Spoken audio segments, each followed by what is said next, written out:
মেয়েদের জীবনটা কত অদ্ভুত, তাই না? সব কিছু থাকা সত্ত্বেও তাদের নাকি কোনো বাড়ি হয় না।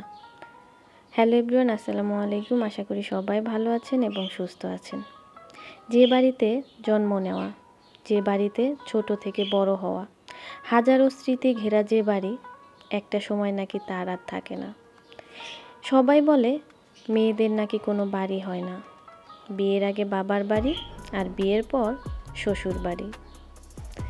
বিয়ের আগে যে মেয়েটার একটা সাজানো সংসার থাকে বাবা মার সাথে, একটা সাজানো ঘর থাকে, তার জন্য আলাদা একটা রুম থাকে, কিন্তু সেই ঘরটা সেই রুমটা আর বিয়ের পর ওই মেয়েটার থাকে না।